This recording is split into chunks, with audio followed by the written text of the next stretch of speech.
Free fire Bangladesh championship FFBC free fire esports community এর সর্বপ্রথম দেয়া অফিসিয়াল ই sports tournament, যেটা হয়েছিল 2021 সালে। এরপর 2022, 23, 24 সাল পার হয়ে যায়। দীর্ঘ অনেকটা বছর কোন রকমের অফিসিয়াল টুর্নামেন্ট ছাড়া আমরা যেখানে হাল ছেড়েই দিয়েছিলাম যে আর কখনোই ফ্রি ফায়ারের থেকে কোন রকমের অফিসিয়াল টুর্নামেন্ট পাবো না, ঠিক সেই সময় 2025 সালে কোনো কিছু আগে থেকে না জানিয়ে হুট করে ফ্রি ফায়ার একটা অফিসিয়াল টুর্নামেন্টের অ্যানাউন্স করে দিয়েছিল, রোড টু গ্লোরি। এত বছর পর আসা সেই অফিসিয়াল টুর্নামেন্টের হাত ধরে আবারও বাংলাদেশে free fire esports community যেন জান ফিরে পেয়েছিল। আবারও ই স্পোর্টস কমিউনিটিতে আসার আলো ফিরে আসা শুরু করেছিল। বাংলাদেশে ই স্পোর্টস এর নতুন এক যাত্রা শুরু করা 2025 সালের এই রোড টু গ্লোরি এর চ্যাম্পিয়ন কিন্তু ছিলাম আমরা। এক্সট্রিম কে নিয়ে গত বছর মানে 2025 সালের রোড টু গ্লোরি এর চ্যাম্পিয়ন কিন্তু হয়েছিলাম আমরা। এরপর লাগাতার অনেকগুলো অফিসিয়াল টুর্নামেন্ট হয়েছে এবং একটি বছর পার হয়ে আবারও ফিরে এসেছিল সেই অভিনব টুর্নামেন্ট রোড টু গ্লোরি, যেখানে দ্বিতীয়বারের মতো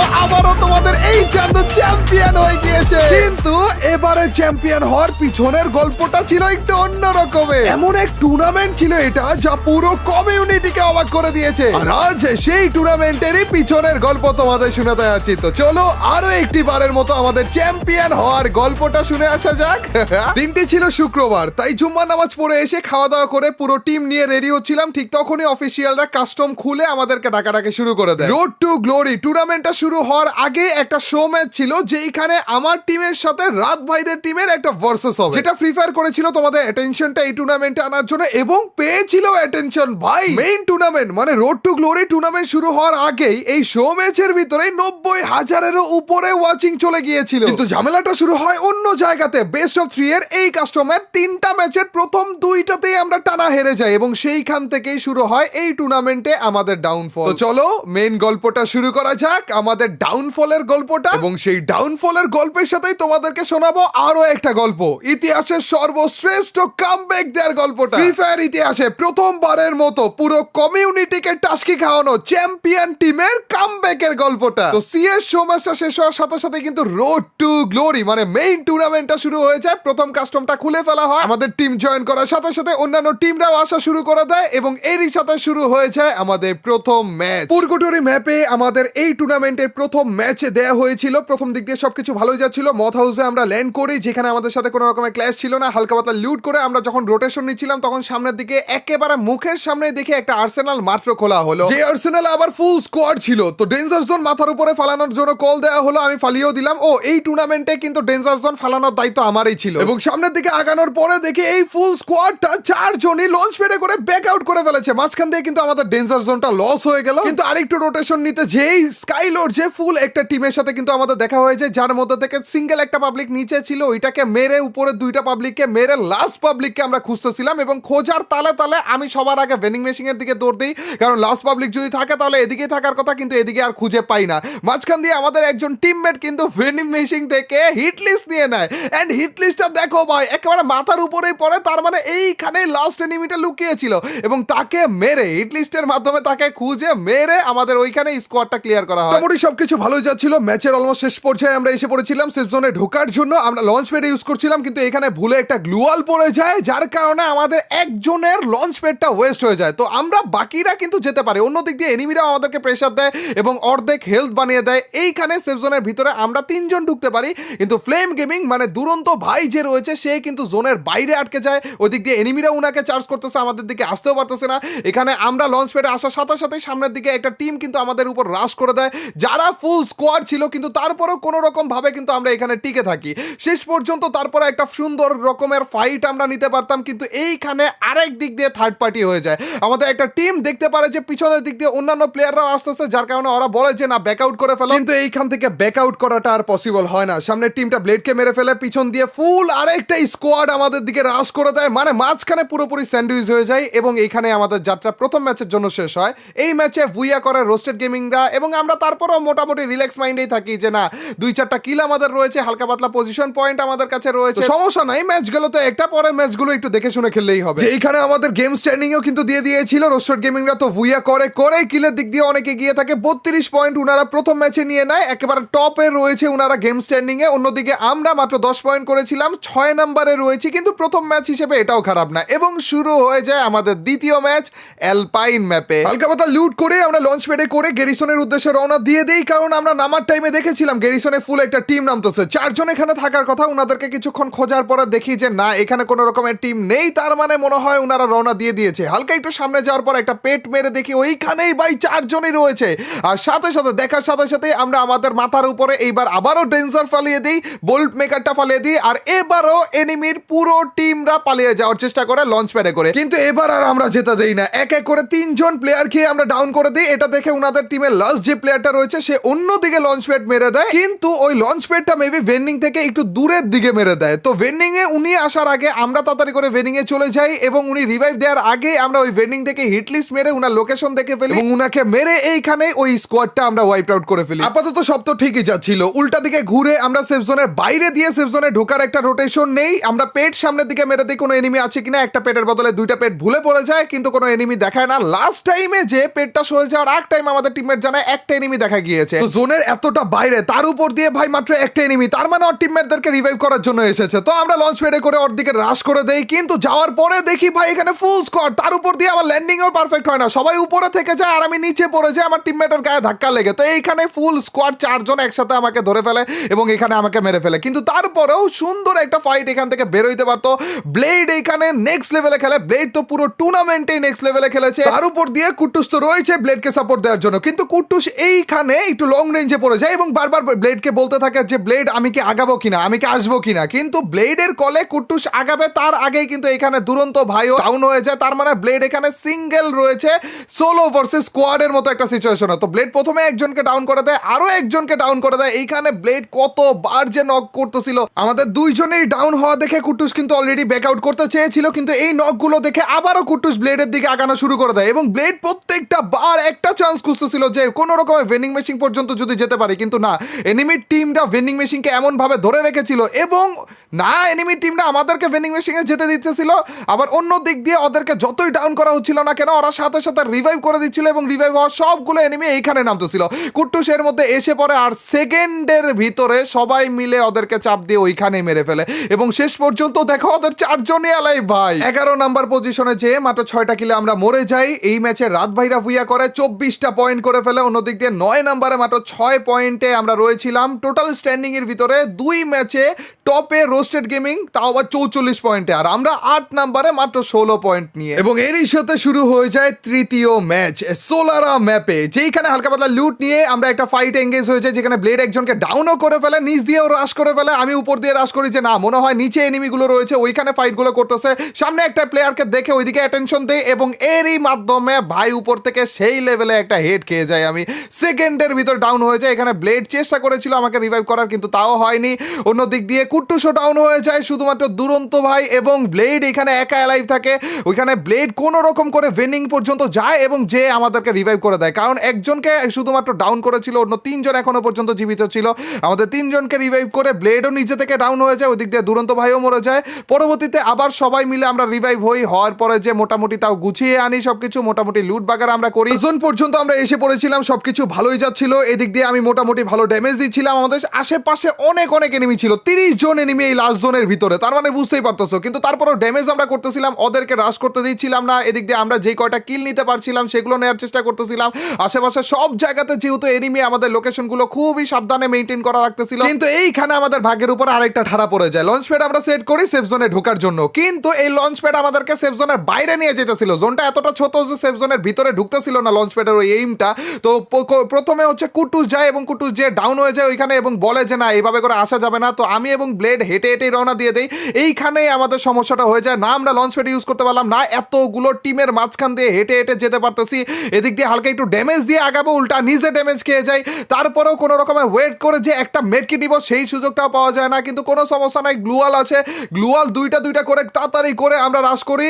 একটু অল্প 1 সেকেন্ডের জন্য অলমোস্ট গ্লুয়ালের কভারে এসে পড়েছিলাম, ওই টাইমে শেষ শটটা দিয়ে আমাকেও ডাউন করে ফেলে। ওই দিক দিয়ে দুরন্ত ভাই এবং কুটুস তো মরেই গিয়েছে। ব্লেড একা অ্যালাইভ ছিল, ব্লেড কোনো রকম করে পজিশন পয়েন্টটা আনার চেষ্টা করতেছিল, এদিক দিয়ে স্কোয়াডের ছড়াছড়ি এখনো পর্যন্ত লাস্ট জোনে 16 জন অ্যালাইভ, আশেপাশে অনেক অনেক স্কোয়াড। ব্লেড না থাকলে মনে হয় এতক্ষণ আমরা মরেই যেতাম। এইখানে ব্লেড কোনো রকম করে একটা পজিশন নেয়, কিন্তু সিঙ্গেল একটা পাবলিক কোন জায়গা থেকে আইসে ব্লেডকে মেরে দেয়, 10 হেলথে বেঁচে যায় ভাই।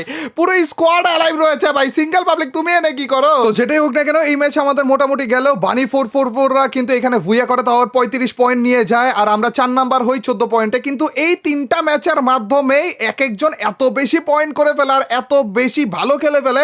দেখো রাত ভাইরা 56 পয়েন্ট করে ফেলেছে, রোস্টেড গেমিংরা 44 পয়েন্ট করে ফেলেছে, আর অন্য দিক দিয়ে আমরা 9 নাম্বারে মাত্র 30 পয়েন্ট করেছি। 3টা ম্যাচ অলরেডি চলে গিয়েছে। চ্যাম্পিয়ন রাউন্ড সিস্টেম, কোন রকমে কোনো একটা টিম যদি 80 পয়েন্টের উপরে নিয়ে একটা ভুইয়া করে ফেলে তাইলেই কিন্তু আমরা শেষ। মাত্র 30 পয়েন্ট আমরা করেছি, মানে বুঝতেছো অন্যান্য টিমগুলো থেকে আমরা ছিলাম অনেকটা পিছিয়ে। কিন্তু তোমরা তো তোমাদের চান্দুকে চিনোই, কোনো পরিস্থিতিতে কোনোভাবেই হাল ছাড়বে না। তার উপর দিয়ে তোমাদের চান্দুর পাশেই ছিল ব্লেড, কুট্টুস আর ফ্লেম গেমিং। এইবার তো হাল ছাড়ার প্রশ্নই উঠে না। এগুলো ভাবতে ভাবতে আরো একটা ঠাডা পড়া মার্কা ম্যাচ আমাদের শুরু হয়ে যায়। চতুর্থ ম্যাচ নেক্সট এরা ম্যাপে। শুরুতেই আমাদের ল্যান্ডিং পজিশনের পাশেই ছোটখাটো ফাইট আমরা একটা নেই, যেখানে ফুল স্কোর ছিল না, 1-2টার মতো এনিমি ছিল, এবং সেই ফাইটটা টুকটাক করে শেষ করে আমরা সামনের দিকে রোটেশন নিতে থাকি। এক টাইমে আমরা একটা ড্রোন মারি এবং ড্রোন মারার সাথে সাথে দেখি মুখের সামনে পুরো একটা স্কোয়াড রয়েছে। ওদের লোকেশনটা দেখার সাথে সাথেই আমাদের কাছে যে বল মেকারটা ছিল সেটা মাথার উপরে মেরে দেই, যেন ডেঞ্জার জোনের ভিতরে ওরা হালকা পাতলা ড্যামেজ খেতে থাকে। সব দিক দিয়ে আমাদের কাছেই কিন্তু প্লাস পয়েন্ট রয়েছে, আমরা ফুল টিম অ্যালাইভ রয়েছি। সামনের দিকে একটা টিম রয়েছে যারা আমাদের কাছ থেকে ডেঞ্জার জোনে মোটামুটি ভালো একটা ড্যামেজ খাইতেছে। দেখো ওরা 4 জনই কিন্তু মোটামুটি ভালো ড্যামেজ খাইতেছে, এবং আমরা হায়ার গ্রাউন্ডটা ধরার চেষ্টা করি এখানে, যেন ওদের থেকে উপরের দিকে থাকতে পারি। তো আমাদের 2 জন আলাদা হয়ে থাকে এবং আমি এবং ব্লেড উপর দিয়ে রাশটা করে দিই। এখানে ওরা একটা স্ক্যানার মারে, যে হিলিং স্ক্যানারটা আমি ফুটে দিই যেন ওরা কোনো রকমের হিল না করতে পারে। ভালো ড্যামেজও হয়, একজন ডাউনও হয়ে যায়। পিছন দিয়ে 1 সেকেন্ডের ভিতরে কে জানে এসে আমার ডাউন করে ফেলে ভাই, কিন্তু কোনো সমস্যা নাই, যেহেতু ওরা ডাউন রয়েছে একজন, তার উপর দিয়ে ড্যামেজও খেয়েছিল। কিন্তু হুট করে ব্লেড এবং কুটুস 2 জনেই ডাউন হয়ে যায়। এরপর ফ্লেম ভাই শুধুমাত্র বেঁচে ছিল, কিন্তু ওই পাশে তো পুরো একটা স্কোয়াড। তো আমাদের স্কোয়াডটা পুরোপুরি এখানেই ওয়াইপড আউট হয়ে যায়, যেইখানে আমাদের কাছে পুরোপুরি পজিশন ছিল, আমাদের কাছে অ্যাডভান্টেজ ছিল, সবকিছু ছিল। ওই রকম একটা ফাইটেও আমরা হেরে যাই। 4 নাম্বার ম্যাচ অলরেডি চলে গিয়েছে, আমাদের টোটাল মিলিয়ে মাত্র 34 পয়েন্ট, তাও আবার 10 নাম্বারে রয়েছি আমরা। ওই দিক দিয়ে রাত ভাইরা ভুইয়া করে ফেলেছে এবং উনাদের পয়েন্টটা অলরেডি আনলক হয়ে গিয়েছে, 90 পয়েন্ট উনারা করে ফেলেছে। এইরকম একটা সিচুয়েশন, তাও আবার অফিসিয়াল একটা টুর্নামেন্টের গ্র্যান্ড ফাইনালের দিনে, যেটা অন্য কোনো টিম হলে এতক্ষণে হাল ছেড়ে দিত। কিন্তু আমি তো জানি এই সিচুয়েশন থেকে কামব্যাক দেওয়ার মতো একমাত্র টিমই এই লিস্টে রয়েছে, সেটা আমাদের টিম। এই সিচুয়েশন থেকে কামব্যাক করিয়ে দেওয়ার মতো 2টা প্লেয়ারই আমাদের টিমে রয়েছে, ব্লেড এবং কুট্টুস। এবং তোমাদেরকে বলছিলাম না যে আজ 2টা গল্প তোমরা শুনতে যাচ্ছ, ওর মধ্যে থেকে ভাগ্যের উপর ঠাডা পড়ার গল্পটা তো তোমরা শুনলে। এবার চলো বাংলাদেশে ই স্পোর্টস ইতিহাসে একটা চ্যাম্পিয়ন টিমের সর্বশ্রেষ্ঠ কামব্যাকের গল্পটাও শুনে আসা যায়। গল্পটা শুরু হয় আমাদের 5 নাম্বার ম্যাচ দিয়ে। কোন ম্যাপ পড়েছে দেখো, কালাহারি ম্যাপ। হালকা পাতলা লুট করে আমরা উড়াল দেওয়া শুরু করলাম, এপাশ থেকে ওপাশ, ওপাশ থেকে এপাশ, এনিমি খোঁজার উদ্দেশ্যে। কারণ ভাই আমাদের সেরা কামব্যাক দেয়া লাগবে। এমনিতেই আমাদের পয়েন্ট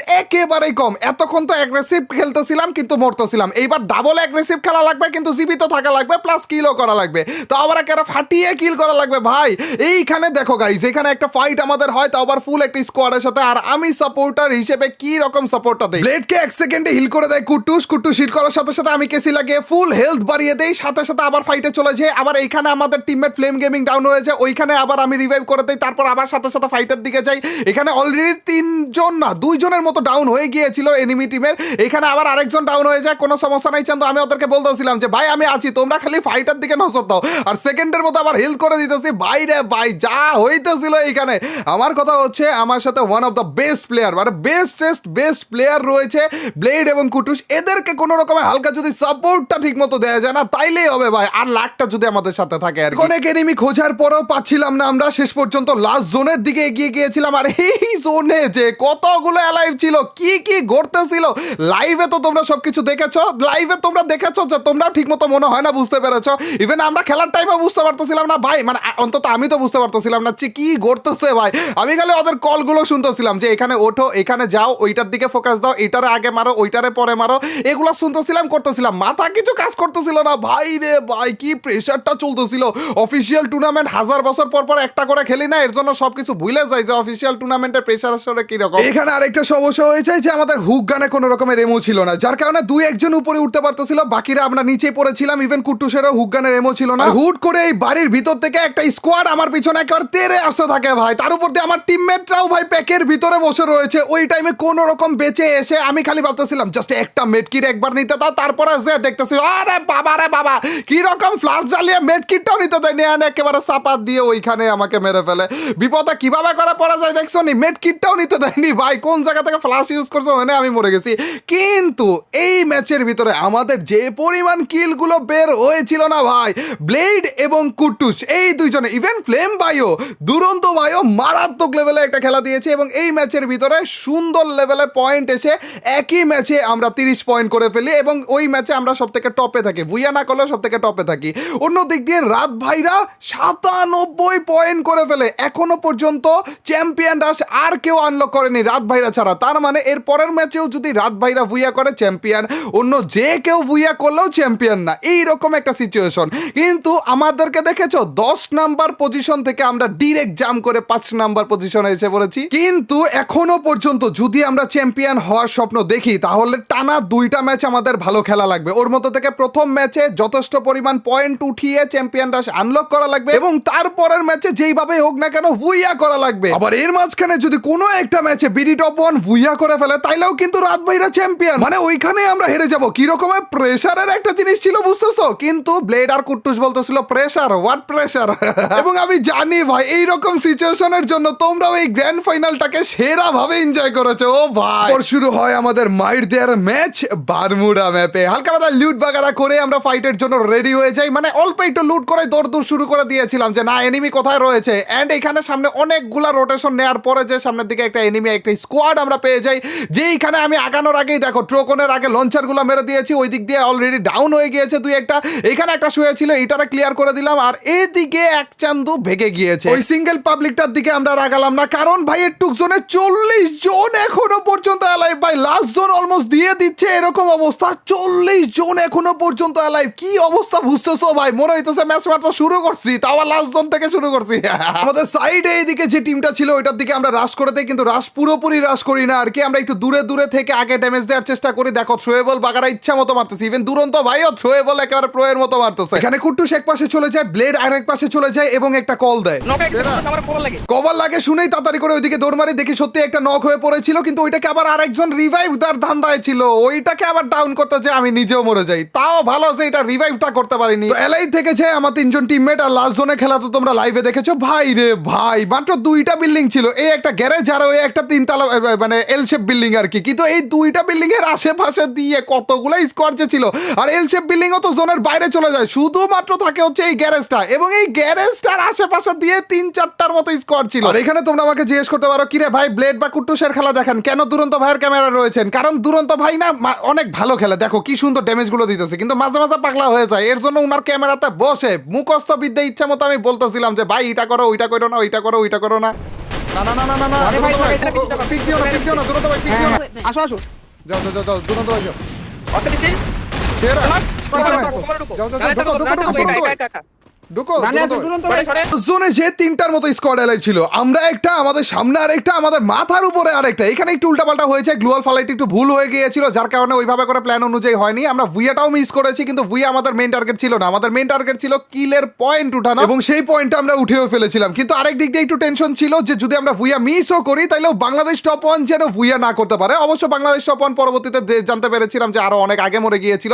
কিন্তু এইখানে দেখো ফ্লেম ভাই, দুরন্ত ভাই কি সুন্দর খেলা দিয়েছিল। অলমোস্ট আমাদের ভুইয়াও কিন্তু এসে পড়েছিল, কিন্তু ভুইয়াটা আমরা মিস করি। ভুইয়াটা এমনি তো আমাদের টার্গেট ছিল না। 16টার মতো কিলে আমাদের এসে পড়ে। এইখানে দেখো ভাই 24 পয়েন্টের মতো আমরা এই ম্যাচ থেকে নিয়ে নেই। তার মানে আমাদের কিন্তু চ্যাম্পিয়নরা আনলক। কিন্তু ভাই পয়েন্ট টেবিলে দেখি 4টা টিমের চ্যাম্পিয়নরা অলরেডি আনলক হয়ে গিয়েছে। ওই দিক দিয়ে ভাই রোস্টার গেমিং এর মাত্র একটা পয়েন্টের জন্য আনলক হয়নি, সিয়াম ভাইয়েরও মাত্র একটা পয়েন্টের জন্য আনলক হয়নি। কি একটা ক্রেজি টাইপের গ্র্যান্ড ফাইনাল চলতেছে বুঝতেছো? যেটাই হোক না কেন আমরা বুঝে গিয়েছিলাম এই ম্যাচের ভিতরে আমাদের ভুইয়া করা লাগবেই, মানে লাগবেই। যদি আমরা ভুইয়া না করি এদের মধ্যে থেকে, মানে টপ 4-এর মধ্যে থেকে অন্য কেউ যদি ভুইয়া করে ফেলে তাহলে তো ম্যাচ এখানেই শেষ। যদি ভুইয়া নাও করে তারপরের ম্যাচেও কম্পিটিশন অতিরিক্ত হয়ে যাবে, তখন আর পসিবল হবে না। মানে এই ম্যাচে আমাদের ভুইয়া করা লাগবে, এটা ডিসিশন ফাইনাল। যেই টুর্নামেন্টের ভিতরে অলরেডি আমরা 6টা ম্যাচ খেলে ফেলেছি, সিঙ্গেল একটা ভুইয়া আসেনি। সেই ম্যাচের ভিতরে আমরা চিন্তা করতেছি যে লাস্ট একটা ভুইয়া করব এবং ওই একটা ভুইয়ার মাধ্যমে ডিরেক্ট চ্যাম্পিয়ন হয়ে যাব। এবং সেইটা চিন্তা করতে করতেই শুরু করে দিলাম আমাদের লাস্ট ম্যাচ পরগটরি ম্যাপে, যেই ম্যাপটা দিয়ে আমরা টুর্নামেন্ট শুরু করেছিলাম সেই ম্যাপটা দিয়ে টুর্নামেন্ট শেষও করতেছি। আর ভাই বিশ্বাস করো, এই ম্যাচটা শুরু হওয়ার পর থেকেই না আমাদের মনে হচ্ছিল কেন জানি ভাগ্য আমাদের সাথে ছিল, সবকিছু ভালো হওয়া শুরু করে দিয়েছিল। অবাক অবাক এক একটা জিনিস ঘটতেছিল আমাদের সাথে, যেগুলো দেখেও মনে হইতেছিল না ভাই ভাগ্য আমাদের সাথে রয়েছে। ম্যাচ শুরুর টাইমে খেয়াল করেছিলে প্লেন লাইনে সবার লাস্টে আমরা জাম্প করেছি, তার মানে আমাদের আগে সবাই জাম্প করে অলরেডি লুট বাগারা সবকিছু ক্লিয়ার করে ফেলেছে, তাই না? এই টাইপের টুর্নামেন্ট গুলোতে লঞ্চ প্যাড এবং বল মেকার নামার সাথে সাথে টোকেন দিয়ে নিয়ে নেওয়া লাগে, কারণ পকেট মার্কেটে অল্প কয়েকটা অ্যাভেলেবেল থাকে এবং নামার সাথে সাথে এই দুইটা সবাই আগে নেওয়ার চেষ্টা করে। আর আমরা নেমেছি সবার লাস্টে, কিন্তু তারপরেও আমরা আশা রাখি যে না, যদি বল মেকারটাও না পাই টোকেন বাড়ি দিয়ে অন্তত একটা লঞ্চ প্যাড নেওয়ার চেষ্টা করবো। আমার টিমমেটটা বলতে থাকে তাদের করে লঞ্চ প্যাডটা নিয়ে নিতে, তো আমি সাথে সাথে নিয়ে নেই এবং শুক্রিয়া করতে থাকি যে না, প্লেন লাইনের একেবারে লাস্টে জাম্প করে লঞ্চ প্যাডটা অন্তত নিতে পেরেছি। কিন্তু লঞ্চ প্যাড নেওয়ার পরে জানতে পারি যে আরেকজন আমাদের টিমমেট আরেকজন লঞ্চ প্যাড নিয়ে নেয়, মানে দুইজনে একই টাইমে পকেট মার্কেট খুলে লঞ্চ প্যাড কিনে ফেলেছি। বোল্ট মেকারের দিকে তাকাইও নি, তারপরে জানতে পারলাম যে এখনো পর্যন্ত নাকি বোল্ট মেকারও রয়েছে ভাই। তারপরও তো আশা ছেড়ে দেই যে না, এতক্ষণে তো মনে হয় বোল্ট মেকার নিয়েই নিবে, কিন্তু পরে যে আমাকে বললো যে না এখনো পর্যন্ত রয়েছে, তাড়াতাড়ি করে বোল্ট মেকারও আমরা নিয়ে নিই। একটা ম্যাচে তো এরকম হয়েছিল, প্লেন লাইনের শুরুতেই আমরা নেমেছি, টোকেন তাড়াতাড়ি করে বাড়ি দিয়েছি, তারপরেও বোল মেকারও নিতে পারিনি, লঞ্চ প্যাডও নিতে পারিনি। আর এইখানে দেখো এতক্ষণ পরে যে বোল মেকারও আমরা নিয়েছি, লঞ্চ প্যাডও নিয়েছি, তাও আবার দুইটা। তারপর আর কি কি কাহিনী ঘটে সেইটা শুধু দেখতে থাকো। দেখো আমাদের এই ম্যাচে ভুইয়া যেভাবে হোক না কেন করা লাগবে, কিন্তু তারপরে আমরা রাশ মাইন্ডে খেলতে থাকি। এখানে ব্লেড নক হয়ে যায় কিন্তু ও কভারে থাকে, তাড়াতাড়ি করে আমি হিলটা করে দেই, করে তারপর আমিও নিচে কভারে চলে যেতে থাকি। ওই দিক দিয়ে কিন্তু কুট্টুস আরেকজনকে ডাউন করে ফেলে, ডাউন করেই তাড়াতাড়ি করে ও লঞ্চ প্যাড বসিয়ে আমাদেরকে বলে তাড়াতাড়ি করে লঞ্চ প্যাডে এসে পড়ো, এবং সাথে সাথে আমিও লঞ্চ প্যাড মেরে দিই। কিন্তু কুট্টুস যেদিকে লঞ্চ প্যাড মেরেছিল ওই দিকে পুরো একটা টিম, পুরো একটা স্কোয়াড ছিল ভাই, ও মরে যায় আমিও মরে যাই। এইখানে আমাদের খেলা অলমোস্ট শেষ হয়ে যাচ্ছিল। দেখো আমাদের কপাল কি রকম ভাবে কাজে লাগতেছিল। ওই সেম লঞ্চ প্যাড ইউজ করে ব্লেড কিন্তু উল্টা দিকে চলে যায়, কারণ দেখতেছিল যে খারাপ অবস্থা। ওই দিক দিয়ে ফ্লেম গেমিং এর উপরে সবাই মিলে রাশ করে দিয়েছিল, ফ্লেম ভাই ওইখানে মরে যায়, শুধুমাত্র ব্লেড একা বেঁচে থাকে। ভুইয়ার ম্যাচে, যেই ম্যাচটার ভিতরে আমাদের ভুইয়া লাগবে, ওই ম্যাচের ভিতরে আমরা অলমোস্ট মরে গিয়েছিলাম। এইখান থেকে ব্লেড আমাদেরকে রিভাইভ দেয়, মানে কুটুসকে রিভাইভ দেয়, তারপরে যে হচ্ছে রিভাইভ যে জোনটা রয়েছে ওইটার মধ্যে বসে পড়ে রিভাইভ পয়েন্টে, এবং রিভাইভ পয়েন্টে বসার সাথে সাথে অল্প একটু টাইম ডিফারেন্সে এই টাইমে আমরা গাড়ির আওয়াজও শুনতেছিলাম যে এনিমিরা এসে পড়েছে, আমাদেরকে রিভাইভটা করলো, আর একটু পরেই দেখবা যে ব্লেডও মরে যেতেছে। দেখো আর 10 সেকেন্ড আগেও যদি এনিমিরা রাশ করে দিত না, তাইলেও কিন্তু আমাদের রিভাইভটা ঠিক মতো হইতো না ভাই। এইরকম ভাবে খেলা চলতেছিল, মানে আমাদের কপাল প্রত্যেকটা সেকেন্ডে সেকেন্ডে মনে করতেছিলাম যে না, এই ম্যাচটা আমাদের জন্য, এই ম্যাচটা আমাদের কপাল ভালো যেতেছে। সামনের দিকে আবার একটা আর্সেনাল দেখলাম খোলা, ওই আর্সেনালে পেট মেরে দেখি কেউ নাই, তার মানে লুটও আরামসে আমরা এখান থেকে নিয়ে নিতে পারবো। শুধু ওইখান থেকেই না, সামনের দিকে আরেকটা এয়ারড্রপ ছিল, মাত্র ব্লেডকে হিল করা হলো, তো ওর কাছে তো কোনো রকমের লুট ছিল না, তো এয়ারড্রপ আমরা চার্জ করা শুরু করে দিই, চারজন মিলে তাড়াতাড়ি করে এয়ারড্রপটা চার্জ করে, এবং এয়ারড্রপের ভিতরেও মোটামুটি ভালো লেভেলের লুট আমাদের কাছে কিন্তু হয়ে যায়। এইখান থেকে আমাদের 4 জনের লুট আরামসে কমপ্লিট হয়ে যায়। ভুইয়া করা লাগবে ভাই, ওই ম্যাচের ভিতরে লুট নিয়ে টানাটানি পড়ে গিয়েছে, এইরকম একটা বাজে সিচুয়েশন, তার উপর দিয়ে ভাই অ্যালাইভ কত দেখো 40 জনের মতো।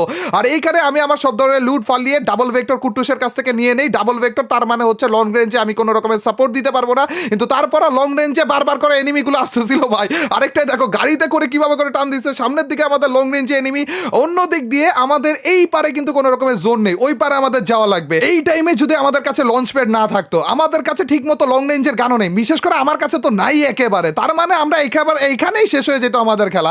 কিন্তু ওই যে আমরা এয়ারড্রপ চার্জ করলাম, অথবা আমাদের প্রথমবার যে ভুলে আমরা ডাবল লঞ্চ প্যাড নিয়েছিলাম, ওই দুইটা যে কোনো একটা লঞ্চ প্যাড আমাদের কাছে ছিল, এবং ওই লঞ্চ প্যাডটা করে আমরা ওই পারে চলে যাই। প্রথম 4টা ম্যাচে আমাদের ভাগ্য বিন্দু মাত্র আমাদের সাথে ছিল না, প্রত্যেকটা জায়গাতে একটু না একটু উল্টাপাল্টা জিনিসপাতি ঘটতেছিল, যার কারণে আমরা মরে যাচ্ছিলাম। কিন্তু এই ম্যাচে দেখো প্রত্যেকটা জায়গাতে আমাদেরকে দেখিয়ে দেওয়া হচ্ছে যে না ভাই, ভাগ্য তোমাদের সাথে আছে, এখন আরামসে রিল্যাক্সে গেল ভাই।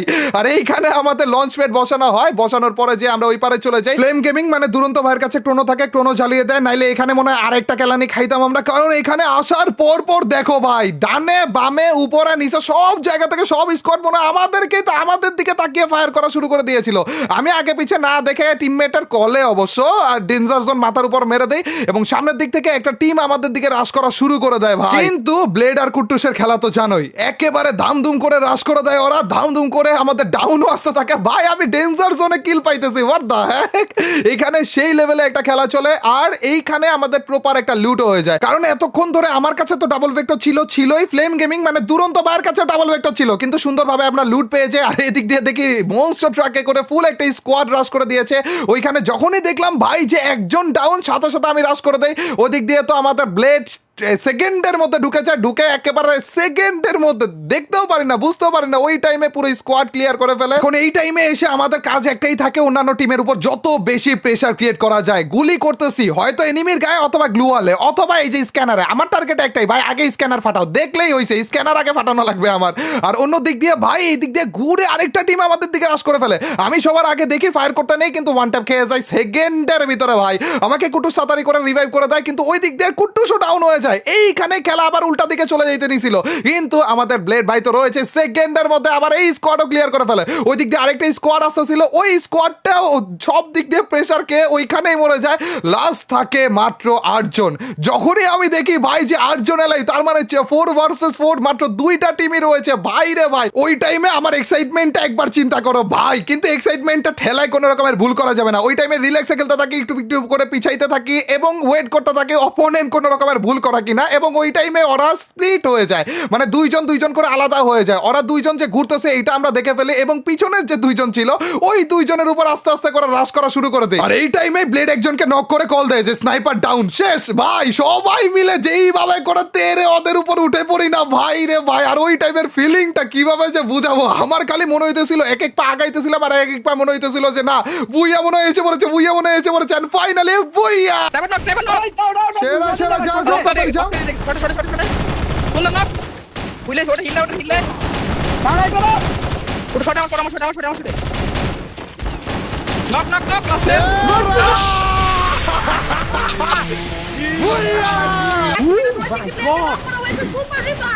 ব্লেড সামনে দিকে যাবেন, চার্জ করবেন, একের পর এক M590 নক করবেন প্লেয়ার, একের পর এক, and that's the momentum. Boy, a moment from the side of Mr. Triple R and our champion of Road to Glory 2026. Congratulations, team Mr. Triple R! Come on, Mr. Triple R, they are the champion of Road to Glory 2026. এবং এরই মাধ্যমে আমরা হয়ে যাই champion. এত এত নাটকীয়তা, এত কিছুর পরে finally champion, road to Glory 2026 এর চ্যাম্পিয়ন। আরো একটা অফিসিয়াল টুর্নামেন্টে ট্রিপল আর আর্মিরা চ্যাম্পিয়ন। কিন্তু এই চ্যাম্পিয়ন হওয়ার পিছনের গল্পের আসল হিরোরা হচ্ছে ব্লেড, কুটুস এবং ফ্লেম গেমিং। ব্লেডকে সবাই বাংলাদেশের সব থেকে সেরা রাশার হিসেবে চেনে, আমিও চিনতাম সেই হিসেবে, কিন্তু ব্লেডের আইজিএল এর দক্ষতা যে কতটা বেশি এই প্রথমবারের মতো এই টুর্নামেন্টের মাধ্যমে বুঝতে পারলাম। আমি স্পোর্টস টুর্নামেন্ট গুলোতে একটু কম অ্যাক্টিভ, কিন্তু এই পর্যন্ত অনেকগুলো স্পোর্টস টিমের সাথে আমি জড়িত হয়েছিলাম, অনেকগুলো আলাদা আলাদা স্পোর্টস টিমের সাথে আমি টুর্নামেন্ট খেলেছি, এবং ওই সব টিমের আইজিএল এর ব্যাপারেও আমার যথেষ্ট পরিমাণ ধারণা রয়েছে। ব্লেড আইজিএল এর দিক দিয়ে ওই সবগুলো টিমকে পিছিয়ে ফেলিয়ে দিচ্ছিল, আর শুধুমাত্র ওই টিমগুলো না, আমার মনে হয় ব্লেডের আইজিএল ক্ষমতা অন্যান্য সকল টিমের থেকেও সেরা। মানে ব্লেডকে শুধুমাত্র সেরা রাশার বললে ভুল হবে, ও সেরা আইজিএল। অন্য দিক দিয়ে কুটুস, একে সবাই বলতো অলরাউন্ডার অলরাউন্ডার, আমি বুঝতাম না অলরাউন্ডার কি কি হিসেবে বলতেছে, মানে জানি এটা অনেক ভালো খেলে, কিন্তু অলরাউন্ডার জিনিসটা কিন্তু ভাই সত্যি এ স্নাইপিং এর দিক দিয়ে যেমন, এ রাশারের দিক দিয়ে তেমন, এ সাপোর্টের দিক দিয়ে তেমন, কুটুসের এমন কিছু কিছু চিন্তা ভাবনা, এমন কিছু কিছু সেভ যেটা পুরো ম্যাচটাকে ঘুরিয়ে দিয়েছে। ব্লেডকে এমন কিছু কিছু জায়গাতে আমাদের এই টুর্নামেন্টে রিভাইভ করেছে, যেই জায়গাতে রিভাইভ করা না হলে মনে হয় আমাদের পুরো টিমই ওয়াইপড আউট হয়ে যেত। মানে এক একটা ঘটনা ঘটতেছিল, আর আমার কাছে মনে হচ্ছিল কুটুসের থেকে বেটার সাপোর্ট ব্লেডকে আমার মনে হয় না আরএইচকে বা আরএইচকে এর বাইরেও কোনো প্লেয়ার দিতে পারবে। অন্যদিক দিয়ে ফ্লেম গেমিং, এ ছিল প্রথমে মোবাইল প্লেয়ার, পরবর্তীতে যে পিসিতে শিফট হয়ে যায় কন্টেন্ট বানানোর সুবিধার্থে, কিন্তু পিসিতে লং টাইম ধরে থাকার কারণে এর কিন্তু মোবাইলে কোনো রকমের হাত ছিল না। কিন্তু আরটিজিতে একে নেয়ার আগে আমি দেখেছিলাম একে মোবাইলে শিফট হইতে, এবং এর মধ্যে অনেক বেশি চেষ্টা কাজ করতো, মানে যাই করুক না করুক ইফোর্ট দিতে একেবারে লেগে পড়ে, যার কারণে আমার মধ্যে একটা কনফিডেন্স এসে পড়েছিল যে যদি আমি একে টিমে নেই তাইলে যে এই কয়দিনের মধ্যে হলো এর হাত নেক্সট লেভেলে এসে পড়বে। আর সত্যি এসেছিল ভাই, বিশ্বাস করো লং টাইম ধরে পিসিতে খেলার কারণে এর মোবাইলে তেমন কোনো হাতই ছিল না, কিন্তু রোড টু গ্লোরি শুরু হওয়ার আগ টাইমে এত বেশি প্র্যাকটিস করতে করতে নিজেকে ইমপ্রুভ করেছে। এই টুর্নামেন্টে যদি আমি হেরেও যেতাম এদের এফোর্টের কারণে আমি বলতাম যে না পারফেক্ট 3 জনকে সিলেক্ট করেছি, সিলেকশনে কোনো রকমের ভুল আমি করিনি। অবশ্য মাঝখান থেকে কাফি ভাইও রয়েছে, কোনো রকমের ম্যাচ না খেললেও টুকটাক আমাদের হেল্প করেছে আর কি। তাই আমাদের চ্যাম্পিয়ন হওয়ার পিছনের এই গল্পে পুরোপুরি ক্রেডিটটা আমি এদেরকে দিতে চাই। ধন্যবাদ আরএইচকে ব্লেড, আরএইচকে কুটুস, ফ্লেম গেমিং এবং কাফি ভাই আমাদেরকে আরো একটিবার চ্যাম্পিয়ন হতে সাহায্য করার জন্য, এবং ধন্যবাদ তোমাদেরকে ভাই সাব, তোমরা যে ক্রেজি টাইপের সাপোর্টটা দেখাইছো। কমেন্ট সেকশনে ট্রিপল আর লিখে একেবারে ফাটিয়ে ফেলেছো, আর লিখে একেবারে ফাটিয়ে ফেলেছো। 4টা ম্যাচ টানা হারার পরে 10 নম্বরে থাকার পরও তোমাদের যে সাপোর্টটা আমি কমেন্ট সেকশনে দেখেছিলাম, তোমাদের মন থেকে দোয়া করাটা যেভাবে করে আমি দেখেছিলাম, হয়তোবা সেই উসিলাতেই আলহামদুলিল্লাহ আজ আমরা চ্যাম্পিয়ন। আজ দ্বিতীয়বারের মতো আবারও ট্রিপল আর আর্মিরা চ্যাম্পিয়ন। আশা থাকবে একটাই, তোমাদের এই চান্দুকে এভাবে করেই সাপোর্ট করতে থাইকো, ভবিষ্যতের দিনগুলোতেও তোমাদের এই চান্দুর পাশে এভাবে করেই থাইকো। টিল নেক্সট ভিডিও স্ট্রিম, আল্লাহ হাফেজ গাইস, পিস।